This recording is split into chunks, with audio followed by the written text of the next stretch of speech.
We are getting pictures of Kim Jong-un and his first moments in Singapore.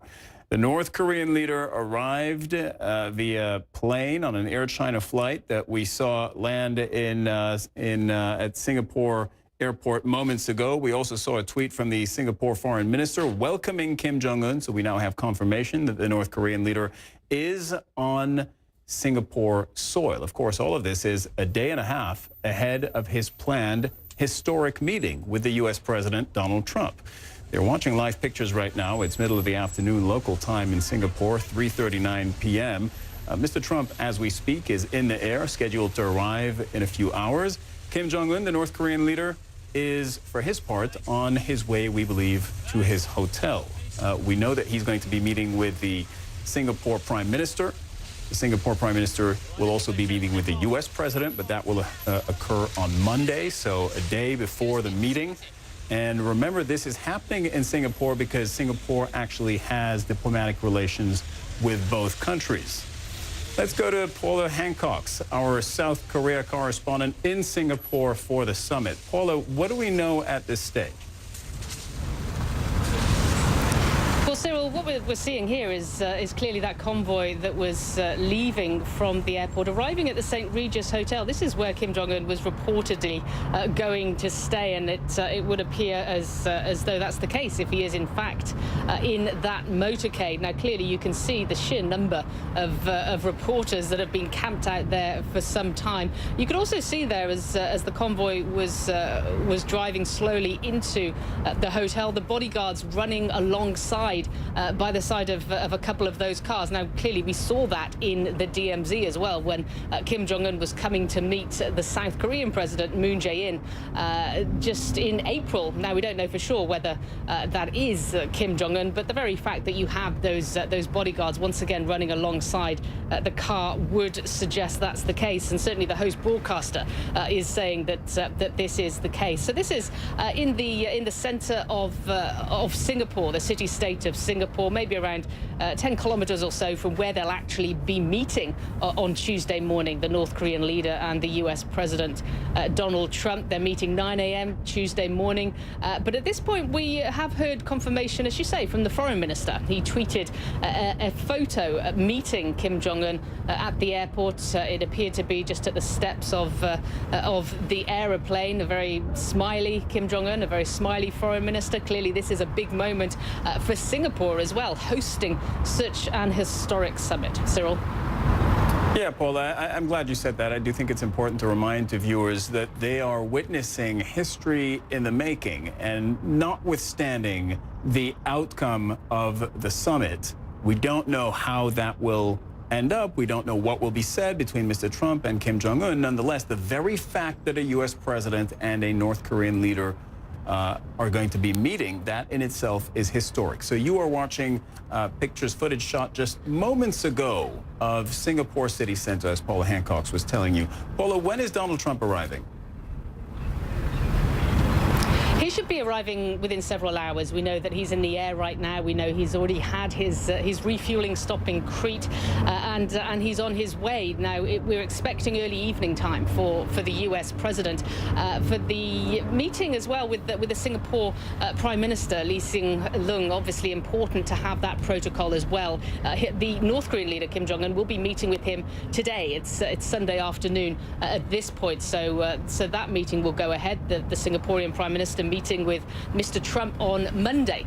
So we have a day for the North Korean leader, the whole of Monday, where we have nothing on the schedule. We don't know what he will be doing, clearly preparing for what's about to happen on Tuesday, this meeting. But at this point, we don't know exactly what he'll be doing. And it's an interesting kind of summit, Cyril, the very fact that you have very few details on exactly what to expect. Usually with summits between leaders around the world, you will get some planning briefing. You will not necessarily be reporting that. It's for planning purposes, but you'll know where they're likely to be at any given moment. With this, all we know is 9 a.m. Tuesday morning, they will be meeting, that Kim Jong-un and Donald Trump will be meeting at the Sentosa Hotel, the Capella Hotel on Sentosa Island, which is just off the south coast of Singapore itself. So clearly chosen because it's a little easier to secure for these two leaders. But it's anyone's guess what will happen behind those closed doors. We don't even know what kind of press availabilities there will be, whether they will be giving statements. We heard from the US Secretary of State, Mike Pompeo, he's hoping there will be some kind of a communique, some kind of statement between the two leaders at the end of the day.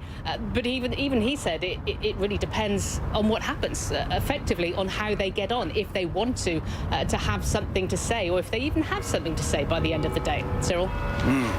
Paula, stand by for just a second. I will be bringing in Nick Robertson, our senior diplomatic correspondent who's in South Korea, in just a second. But first, I would like to recap the pictures that we have been getting out of Singapore over the last 45 minutes to an hour. And if viewers are just joining us, you are going to get a heavy diet of pictures out of Singapore and out of the approach to this summit between Donald Trump and Kim Jong-un over the next 2 or 3 days.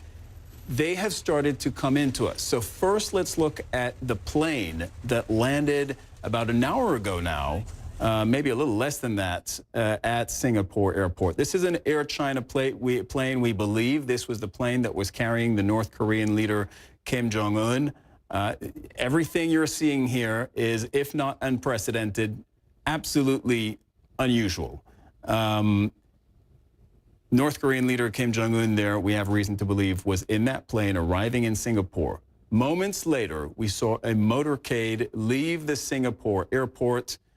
There again, there has been very little, in fact, no information that has been handed over to journalists, as would often be the case for big international, big diplomatic summits like this one. So we are left to make a certain number of inferences. But you see the escort, you see the cameras, and you see the official car leaving Singapore Airport with the roads blocked off. Those are the pictures that we have for now. That and a tweet by the Singapore foreign minister, who confirmed what we believe to be the case, that Kim Jong-un is now indeed in Singapore and that he has been welcomed by the Singapore authorities.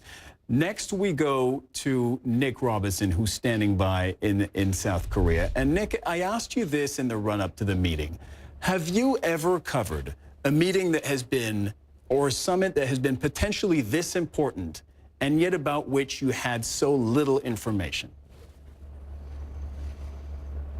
And one that's had such an incredible drum roll, and one where both leaders show up a day early. It leaves space there for one to speculate that there might be an opportunity for some level kind of talks before they actually meet for real. That big photo opportunity on 9 a.m. On Tuesday morning. So no, I think it feels in the context of what they might achieve to be quite unprecedented. The style of it does seem to be unprecedented. President Trump comes off what was clearly a stormy G7 meeting, one that has gone not the way as he left. He's changed his mind about the United States signing that joint communique. So he's going to arrive into this perhaps with his world rocked a little bit. He went into the G7 taking a very, very tough position. He's coming to this, one would expect, with an equally tough stance. That will be the signaling for that Kim Jong-un can take away from President Trump's frame of mind at the moment, taking a very tough position with other G7 leaders. And President Trump is framing this as a one-off opportunity. You know, it's that businessman type speak, that language that says, hey, you want to do this deal? Well, you've only got one shot at it. That's what he's saying at the moment. This is a one-off deal that he thinks he can tell whether Kim Jong-un's committed to this, committed to making those historic strategic shifts in the path of North Korea, that President Trump believes he'll be able to tell that in seconds.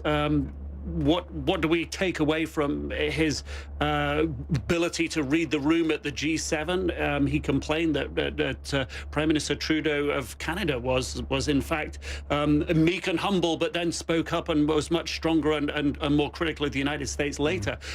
Is that an indication he misread that room? So, you know, there's so much uncertainty, as you say, and it all comes down, it seems, to these two men. We don't know what's on the agenda. We do know there's been a lot of work behind the scenes preparing, both sides preparing what may or may not happen, but it really comes down to the characters of these two men. And President Trump's made it very, very clear that his style on this is your opportunity, one shot. Those are the stakes. Yeah, and the U.S. president has also made it clear that he would trust his instinct. He said he'd walk in the room and within moments, I believe he said it within a minute, he would know whether the North Korean leader was serious about denuclearizing. We'll get back to that in just a second, Nick. I want to go back to Paula.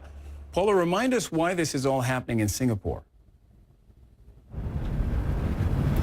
Well, there was really a question as to where it could happen. It was taking a long time to be narrowed down. The key for both the U.S. side and the North Korean side, we're told by U.S. officials, was security. They wanted to make sure that their leaders were going to be secure. And what was important from the U.S. side as well was neutrality. They wanted a neutral spot that both sides had some kind of connection to. There's a U.S. embassy here. There's a North Korean embassy here. Both countries have a connection to Singapore.